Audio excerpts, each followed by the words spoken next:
What is up, everybody? This is John with Archer Fish. Thank you for watching, liking, subscribing, commenting. I try to respond to everybody. Like I said in the last video, this isn't just clickbait, guys. This is not just some way to get you guys to watch my channel. I am trying my best to keep some content going, to share some ideas, comments that people had. I try to respond to that, give you guys a little insight into stuff. For you guys who have been watching my channel for the entirety for years, you know, started with my Castaic stuff and the Florida stuff. I really do appreciate you guys following along, and I know some of this stuff is repetitive, but this is for the new people that come to the channel. They don't want to go back through all the videos and kind of see all the different content. So I try to update stuff, you know, and I try to give it a new kind of spin. But just so you know, thank you for paying attention and for commenting and sticking with me, because there will be some fishing videos soon. It's only a matter of time. I'm kind of in a holding pattern now in Colorado. Not a lot going on out here, and I will be fishing very, very soon. I got a lot of cool stuff coming to the channel soon. A lot of new types of fishing, a lot of new video footage, and just some really exciting stuff. And I'm just going to be uploading very, very often. So thank you for following along with all that.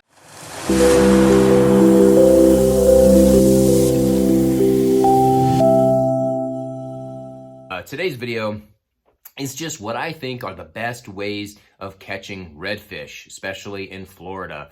I've been doing it for many, many, many, many years, and it's one of my favorite species to catch. Redfish, it could be my favorite saltwater species. I love catching snook, and they're powerful, but there's something about redfish. I don't know what it is, man.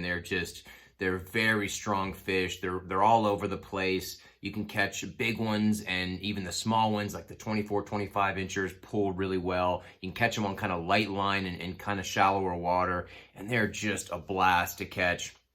I always catch and release, of course. I don't eat redfish. I don't eat any game fish. So yeah, redfish. This is how you catch redfish, or at least how my favorite ways of doing them. Now, I don't do a lot of artificials for redfish. So this is going to be more of the other ways to catch them and the way I always have caught them. Now, I have used the DOA shrimps when I ran out of live bait. For a long time, you know, since I was living in California and visiting Florida, you know, I would almost always use live bait because, you know, I didn't have a lot of time to experiment with lures and stuff like that. But over the years, I've been kind of trying to throw more artificials because there's something more rewarding and fun about that, and just the way they hit them. And yeah, so the DOA shrimp worked effectively with for redfish, especially in Cedar Key. Obviously, live shrimp is a great way to catch redfish. And you know, I like to do it on popping corks, because redfish, they like to patrol the mangrove lines. If I'm fishing in, say, Stewart or something, or Tarpon Bay, or even in Cedar Key, you know, the redfish like to patrol the oyster beds, the grass islands and the grass flats, and the mangrove lines. So a popping cork is probably my #1 way to go. You know, those little orange popping corks, the light bright green, you know, depending on the depth of the water, you know, how long your leader is going to be. But I typically use 20 or 30 pound fluoro. You never know if they can get wrapped up in the mangrove, or wrapped up, you know, around an oyster bed or whatever. So 20 to 30 pound typically, depending on how clear the water is, and you're fine. And then I use probably 15 to 20 pound braid on a medium setup. It's just so much fun to get to hook into a redfish on a medium setup like that. Of course, when I'm going after the bull reds in Sanibel or any of the other places where the bull reds school in the fall, I like to use a heavier setup, size 4,000 reel, and just a big, massive rod. But to be honest with you, those things kind of wear you out. I mean, you can kind of horse the fish better with those, but they wear you out. You're fishing with one of those big giant things and you're fighting fish all day. So the medium setups are a little bit lighter and kind of easier on the body, but those two are definitely the way to go. So yeah, like popping cork with a live shrimp is such a great way to catch these fish. In Cedar Key, you know, you go around the islands, and depending on where they're at, depending on the depth, depending on the weather, when it's super hot, I found the best way in Cedar Key is to fish it off the bottom. So I get rid of the popping cork and put a little weight on there, depending on the current. Usually there's not a whole lot of current around there, you know, so 1 ounce, maybe 2 ounces with a little bit of leader on there. And again, a 1 or 2 aught size circle hook works best. And not only live shrimp, so live shrimp off a popping cork, live shrimp off the bottom works really well. Dead shrimp work really well too. My dad caught this beast of a redfish in on Sanibel using a big dead shrimp, because sometimes those big dead shrimp are smellier and the water's a little darker color, and the redfish are snooping around on the bottom and like that. So he caught that one off of that. Another way, when I was fishing Cedar Key, I'm using shrimp, I'm getting bites, I'm catching smaller fish, getting a lot of other species, and I just could not catch these giant tailing redfish. That video is going to be right there, because it was so much fun. Watching tailing fish and trying to catch them is one of my favorite things in the world, when they're tailing over oyster beds and stuff. And I could not catch them using live shrimp, and I know I was getting this shrimp right in their face, dead shrimp as well, right in their face, and nothing was happening. It was driving me crazy. And then this guy in a kayak was coming along, and he's parking his kayak where I was fishing, and a live mullet jumped into his boat, which was just crazy. It just jumped in his boat, and he's like, yeah, this giant mullet jumped in my boat, but we're done fishing. And I asked him, I was like, you've been catching redfish today? He's like, yeah, catching them all on cut bait. And I was like, all right, give me that mullet. So he gave me the mullet, which was already dead. I cut big old chunks out of it, hooked it on, and within minutes, I caught my biggest redfish of that trip. It was probably only 25 inches or so, but it's such a great fight when you're land-based in shallow water like that on those oyster flats, and you get a fish that size and he takes off. It was just fantastic. So that whole trip, I started using the cut bait a little bit more. If it's fresh, it works better than frozen. So if you got a cast net and you're catching mullet or something, or ladyfish works really well. You get a big old chunk of that and throw it in with like a 1 ounce or 2 ounce egg weight.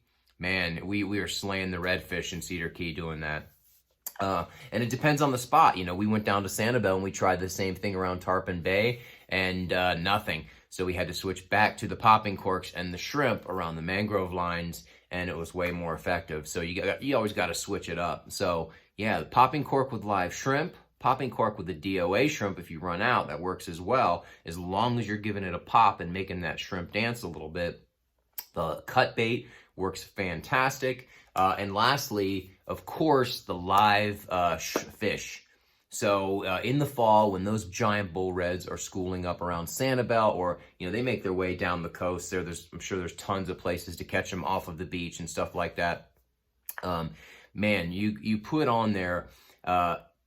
It depends on the time, because it's different every time. But I've put big old pinfish on and hooked into these giant redfish and caught them.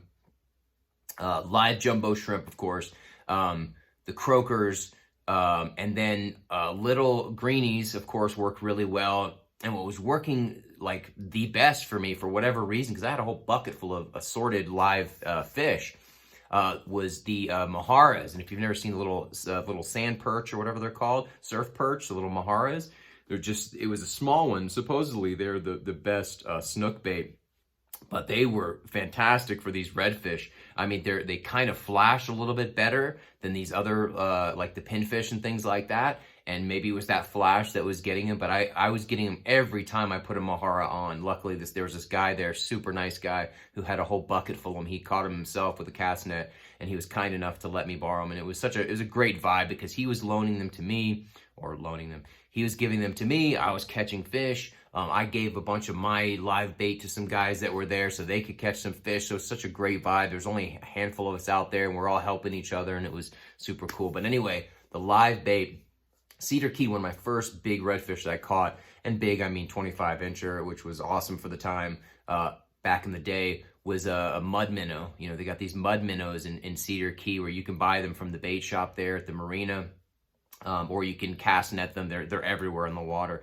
And I remember hooking a mud minnow onto a hook with a bobber and tossing it into this really deep cut around an oyster bed. There's these little oyster islands everywhere, and if you can find a real deep cut where there's current, coming through there, there's a good chance there's some good fish stacked up in there. And I threw that minnow in, and within seconds, boom, I caught this giant red. So the mud minnows worked really well there. In Stewart, I think I've only mostly caught redfish there on live shrimp, either from the surface on a popping cork, or on the bottom there. So yeah, I don't use a lot of artificial aside from the DOA shrimp. I know there's little jigs and things that work really well. The little paddle tails, with the little jig head work really well. I'm sure there's a lot of lures. I just have never caught anything.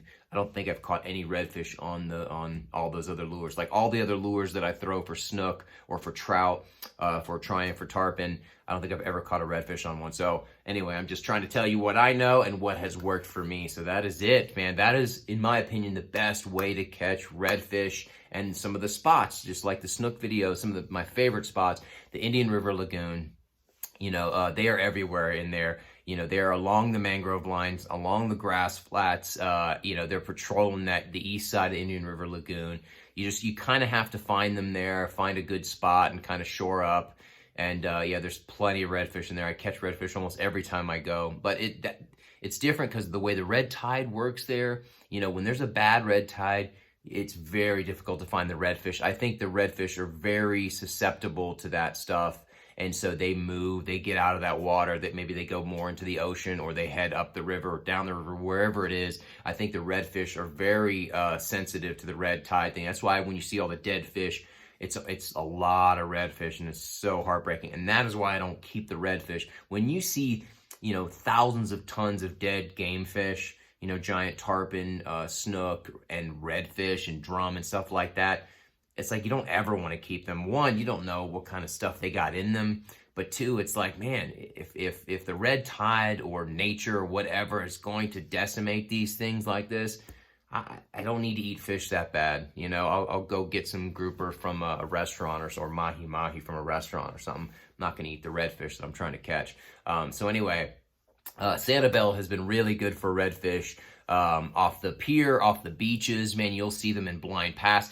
Go early for Blind Pass. If you go pre-sunlight at Blind Pass, there's a lot of redfish that kind of come through there. So it's been really good. Ding Darling has been good. Tarpon Bay has been good. Boca Grande, has been fantastic. Cedar Key, one of my favorite spots, Cedar Key for redfish. I mean, you fish those islands, especially in the summer or in the late fall, September, October, you can pretty much post up around any of those islands and oyster beds and catch redfish with the popping cork. And again, I encourage you to catch and release, especially Cedar Key is such a small fishery and a ton of guides go out there and fish and keep all of their legal size redfish for their clients. So I just implore you, please throw those fish back. Imagine that fishery if nobody kept a redfish. I mean, it's not like a pond where you need management of the predator species, man. It'll work itself out and it'll be, it'll just be one of the best fisheries. It already is.